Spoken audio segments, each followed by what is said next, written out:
بسم اللہ الرحمن الرحیم۔ رکوع نمبر 15 کا آغاز ہوتا ہے۔ اللہ تعالیٰ ارشاد فرماتے ہیں یا ایھا الناس انتم فقراء الی اللہ، اے لوگو تم اللہ کے محتاج ہو۔ سب کے سب اللہ کے محتاج ہیں، تمام کے تمام انسان، چاہے وہ انبیاء تھے، چاہے وہ انسان ہیں، چاہے وہ صالحین ہیں، چاہے ہم جیسے گنہگار لوگ ہیں۔ اللہ تعالیٰ فرماتے ہیں کہ تم سب کے سب اللہ تعالیٰ کے محتاج ہو۔ اور اللہ تعالیٰ پھر مزید ارشاد فرماتے ہیں کہ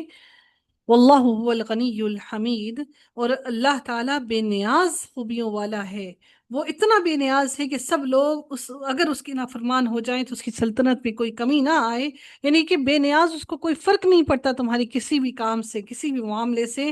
اور اگر سارے کے سارے اس کی اطاعت کرنے لگ جائیں تب بھی اس کی قوت میں کوئی کمی یا زیادتی نہ ہوگی، بلکہ نافرمانی سے انسانوں کا اپنا ہی نقصان ہے، اللہ تعالیٰ کا کوئی قطعاً نقصان نہیں ہے۔ میرے رب نے مزید ارشاد فرمایا ان یشاء یذہبکم ویأتی بخلق جدید، اور اگر وہ چاہے تو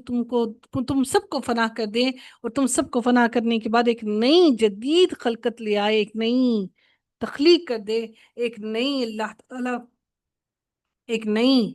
امت، ایک نئی قوم لے آئے۔ وما ذلک علی اللہ بعزیز، پھر میرے رب نے فرمایا اور یہ بات اللہ تعالیٰ کو قطعاً مشکل نہیں ہے، یہ اللہ رب العزت کے لیے قطعاً مشکل نہیں ہے کہ وہ تمہاری جگہ نئی تخلیق کو لے آئے۔ اس کے لیے کسی کو تخلیق کرنا کچھ مشکل نہیں، وہ صرف کن فیکون کہتا ہے تو سب کچھ ہو جاتا ہے۔ اس کو ہماری طرح سے پلاننگز کرنے کی اور اتنے سالوں تک پلاننگ کرنے کی ضرورت نہیں ہے۔ اللہ تعالیٰ کی کام بہت جلدی سے پایہ تکمیل کو پہنچتے ہیں۔ میرے رب نے فرمایا وَلَا تَزِرُ الْوَازِرَةُ وِزْرَ أُخْرَىٰ، کوئی بھی بوجھ اٹھانے والا دوسرے کا بوجھ نہیں اٹھائے گا۔ اگر کوئی گناہ بار دوسرے کو اپنا بوجھ اٹھانے کے لیے بلائے گا تو وہ اس میں سے کچھ بھی نہ اٹھائے گا۔ یعنی اللہ تعالیٰ یہاں پر کیا فرماتے ہیں کہ ہاں، جسے دوسروں کو گمراہ کیا ہوگا،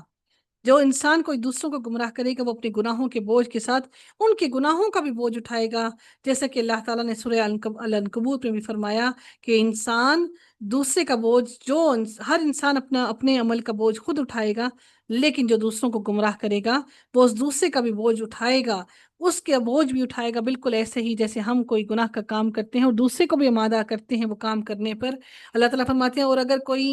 کوئی گناہ بار دوسرے کو اپنا بوجھ اٹھانے کے لیے بلائے گا تو وہ اس میں سے کچھ بھی نہ اٹھائے گا، گو قرابت دار ہی کیوں نہ ہو، وہ اس سے کتنی ہی محبت کرنے والا ہی کیوں نہ ہو، وہ اس کا کتنا ہی قریبی کیوں نہ ہو، وَلَوْ كَانَ ذَا قُرْبَىٰ، کتنی ہی محبت کرنے والا ہی کیوں نہ ہو۔ إِنَّمَا تُنذِرُ الَّذِينَ يَخْشَوْنَ رَبَّهُمْ بِالْغَيْبِ وَأَقَامُوا الصَّلَاةَ، پھر میرے رب نے فرمایا تو صرف انہی کو آگاہ کر سکتا ہے۔ اللہ نے نبی اکرم صلی اللہ علیہ وسلم کو کہا انما تنذر الذین، آپ صرف انہی کو آگاہ کر سکتے ہیں، انہی کو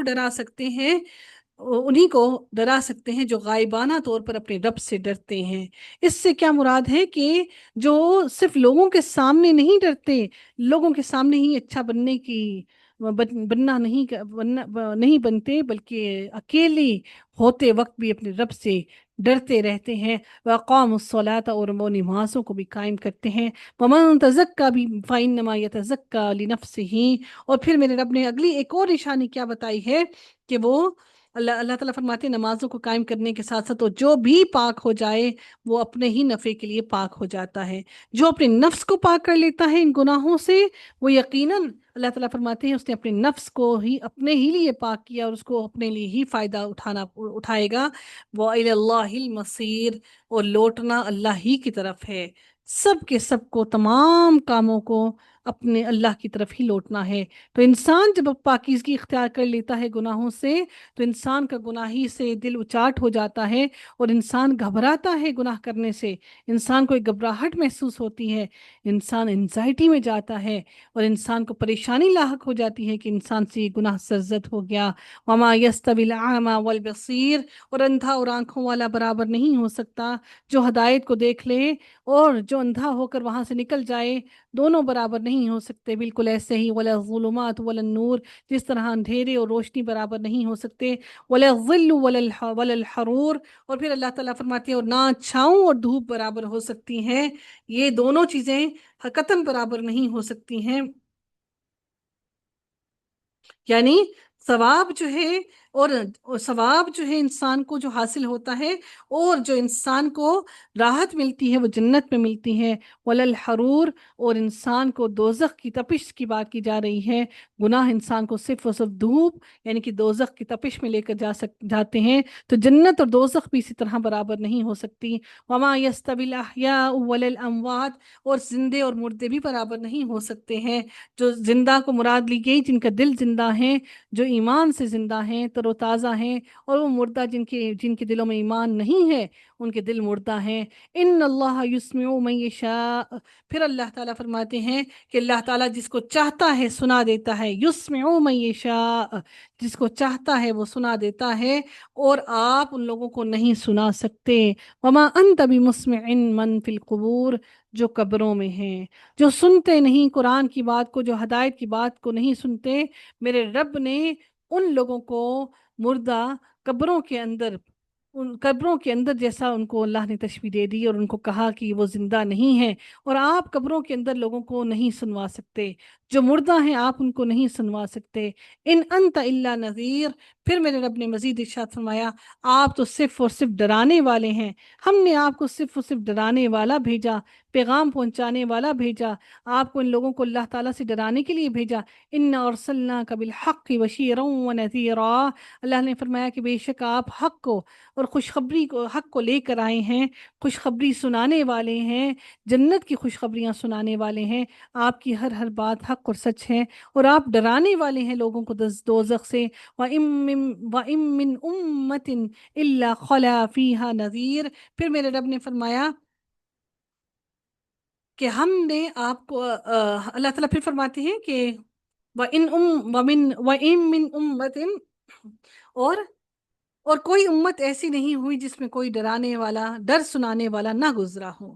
کہ ہر کسی نے، اللہ نے ہر امت میں نبی کو بھیجا لوگوں کو ڈرانے کے لیے، اور لیکن لوگوں نے ان کو نہ سنا۔ پھر اللہ نے فرمایا کہ ہم نے جب نبیوں کو بھیجا تو انہوں نے کیا کیا، ان کے رویے کو بھی اللہ نے ایلیبوریٹ کیا۔ وَإِن يُكَذِّبُوكَ فَقَدْ كَذَّبَ الَّذِينَ مِن قَبْلِهِمْ، اللہ نے فرمایا ہم نے ہی آپ کو حق دے کر، خوشخبری سنانے والا دے کر جب بھیجا، تو ان لوگوں نے کیا کیا کہ اور اگر یہ لوگ آپ کو بھی ایسے ہی جھٹلا دے تو جو لوگ ان سے پہلے گزر چکے ہیں انہوں نے بھی بالکل ایسا ہی کیا۔ فقط كذب الذين من قبلهم، انہوں نے بھی ایسے ہی جھٹلایا نبیوں کو۔ جاءت رسلهم بالبينات، جب ان کے پاس رسول واضح دلائل لے کر آ گئے، وبالزبر وبالکتاب المنیر، اور پھر اللہ نے فرمایا کہ جب ان کے پاس واضح باتیں لے کر آئے، اللہ کی نشانیاں لے کر آئے، اللہ کے معجزے لے کر آئے، اور پھر اللہ نے فرمایا کہ ان کو بالزبری، اللہ نے نشانیاں بھی دی، معجزے بھی دیے، اور اللہ تعالیٰ نے ان کو صحیفے بھی دیے، بالزبری صحیفے دیے، اور روشن کتابیں لے کر آئے، اس کے باوجود بھی ان کو انہوں نے جھٹلایا۔ آپ صرف اتنی بات صرف سوچئے، آپ مجھے بتائیے کہ آپ سائنس کی کوئی کتاب اٹھاتے ہیں، اور سائنس میں ہم جانتے ہیں کہ اتنے ایکسپیریمنٹس ہونے کے بعد ہمارے تک وہ نتیجہ پہنچتا ہے۔ چاہے آپ کسی ڈاکٹر کے پاس چلے جائیں اور وہ ڈاکٹر آپ کا غلط علاج بھی کر دے، تو آپ کبھی یہ نہیں کہیں گے کہ ڈاکٹر جھوٹا ہے، وہ آپ کی بیماری کو غلط بتا رہا ہے، آپ اس کی پہلی دفعہ ہی اس کی بات پہ یقین کر لیں گے، انٹل اینڈ انلیس کہ آپ کسی دوسرے ڈاکٹر کے پاس جائیں اور وہ آپ کی صحیح تشخیص نہ کرے۔ لیکن ان لوگوں نے کیا کیا کہ اللہ تعالیٰ کی بات کو سنتے ساتھ ہی، ساری دلائل کو دیکھتے ساتھ ہی، تمام معجزات کو دیکھتے ساتھ ہی، انہیں بجائے اس کی کہ وہ سن لیتے، سمجھ لیتے، وہ جادو کو سن لیتے، اس کو سچ کہہ دیتے، اس پر یقین کر لیتے، اس پر ایمان لے آتے، لیکن اللہ تعالیٰ کی باتوں پر، اللہ کے معجزات پر، ان نشانیوں پر یقین نہیں کرتے تھے۔ بالکل ایسا ہی معاملہ آج ہم مسلمانوں کے ساتھ بھی ہے۔ ثم اخذت الذین کفروا فکیف کان نکیر، پھر میرے رب نے فرمایا کہ پھر میں نے ان کافروں کو پکڑ لیا، سو میرا عذاب کیسا ہوا، یعنی کیسے سخت عذاب نے ان سب کو مبتلا کر دیا، اور ان کی گرفت کی، اور ان سب کو تباہ و برباد کر دیا۔ وآخر دعوانا الحمد للہ رب العالمین، صلی اللہ تعالی علی خیرہ خلقہ اجمعین، برحمتک یا ارحم الراحمین۔ سبحانک اللہم وبحمدک، نشہد ان لا الہ الا انت، نستغفرک ونتوب الیک۔ السلام علیکم ورحمۃ اللہ وبرکاتہ۔